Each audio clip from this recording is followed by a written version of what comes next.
Hey, so it's rainy.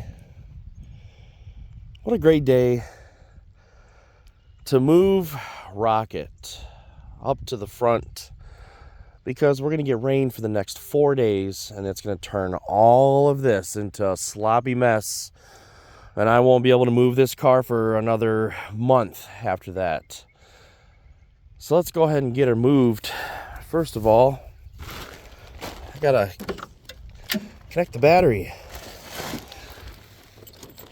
It does need a clean.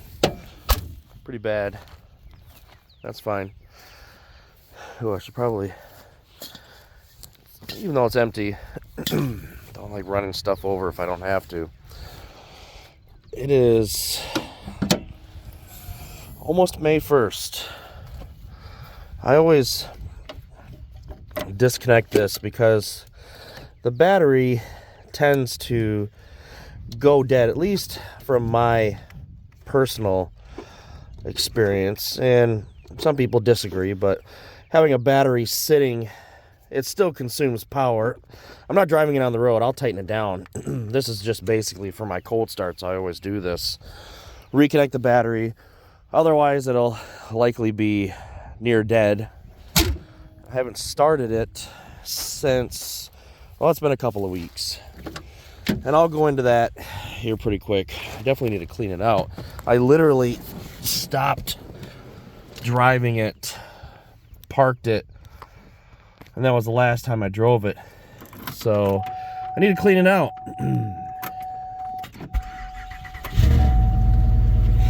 There we go.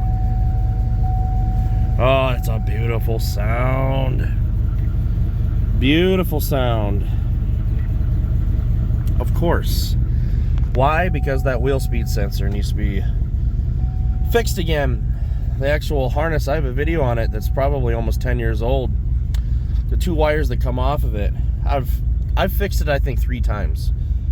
I don't know what GM was thinking by having them so low to the ground like that. And the time that I drove it in the, what was it, the winter time, it must have got snagged on some ice or something like that, and I've just been fixing it ever since, usually once every, I don't know, 2-3 years.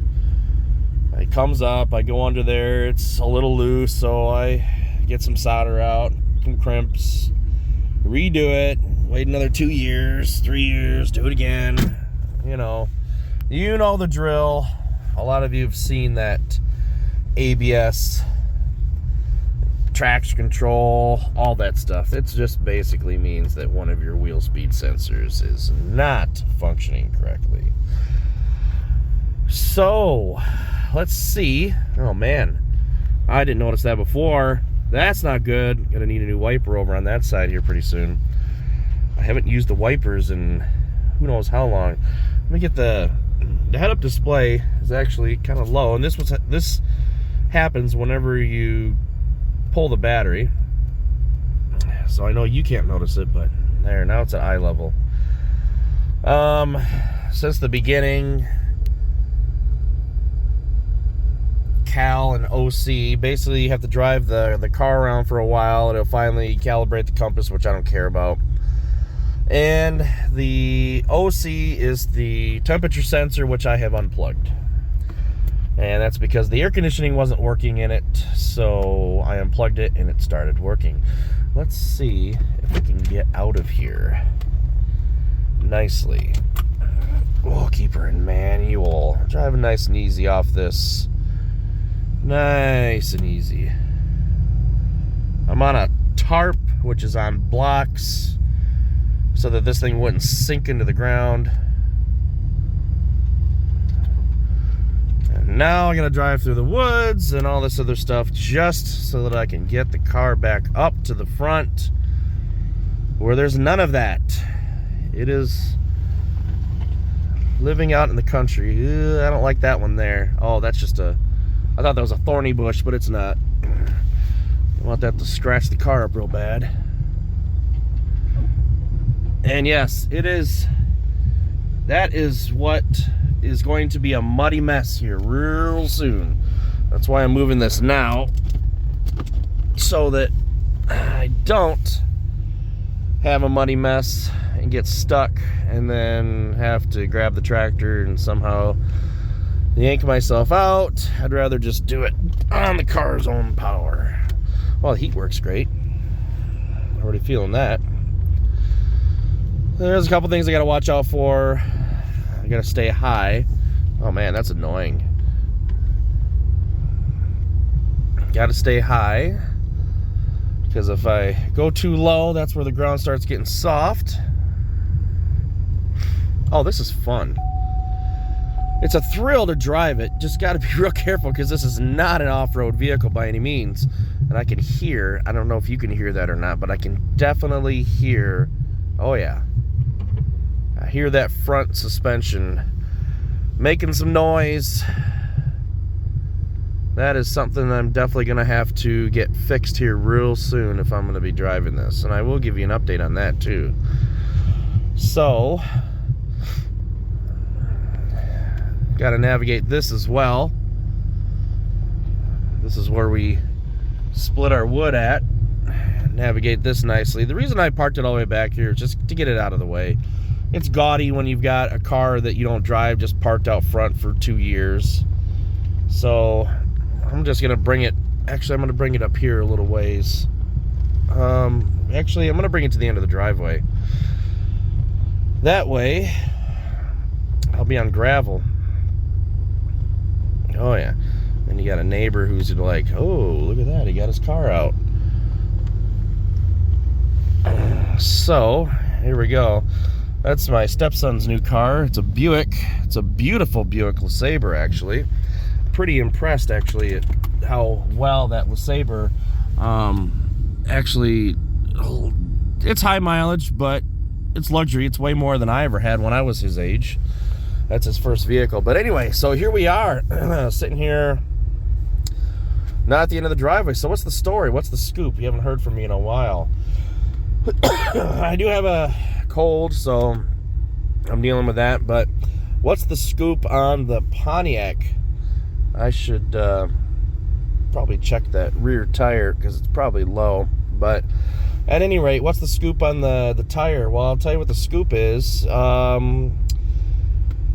It's frustrating when you go to sell a car, especially something like this. You get a lot of interest, you get a lot of people, especially, you know, subscribers, I guess, like, oh, you shouldn't sell it, but I'll buy it. Had a guy that basically said that he just needed to go to the bank, but he wanted it, hold it for him. You know, I don't do holds or anything. He didn't give me any cash deposit or anything else like that, but he said, for sure, I'll be there on blah, blah, blah, blah, blah. Never showed up. Had another guy do almost a similar thing. Said he was going to come out, bring cash, never did. And I was pretty thorough in my description on exactly what this car needs. Exactly what it needs. Very thorough. And as it turns out, being thorough isn't enough. I don't know if the market is changing where just crappy used cars like that are the only thing that's actually selling right now, and people don't care about what is considered to be a like a fun car, because the used car market as of now is starting to take a fall. But when I first announced that I was going to be selling this, it was still pretty hot, and I expected that, you know, it was going to sell quick. The Jeep that I sold, the Grand Cherokee, sold within a day. It was gone. And then this thing, I don't know what it is, but I made the decision because I was getting basically jerked around so many times, so many people messaging me on Facebook and wherever else, where I'm just like, you know what, no one is serious. People like the idea, oh yeah, that's a great deal, I want it, and then you never hear from them ever again. I was exploring the option. I called excuse me, you're gonna have to be hearing my coughing because, again, I got a cold. I explored the option because there's every used car dealer, or new car dealer that is, in the area, they all have those signs out front that say, we buy used cars, we pay top dollar, blah blah blah blah blah. And I actually called a dealer in St. John's because I was curious. Told them what I had, told them what I did, and they said, oh, we'll give you a call back, sounds really good, we really want it, blah blah blah. They called me back and they offered me $2,500. I'm like, are you serious? I have $2,500 in the motor by itself. And, well, you know, people don't like modified cars. He came up, I'm like, all right, whatever, dude. You're obviously going to take the car and sell it for 10 grand on the lot, so screw you. I'm done. Excuse me. Man, you're going to have to deal with this. So, basically, I came to the decision that I'm not ever going to be able to sell this thing until it becomes one of those raw and rare classics. One of those that actually become very desirable. I'm not going to be able to sell it until then. And then at that point, I'm not going to want to sell it.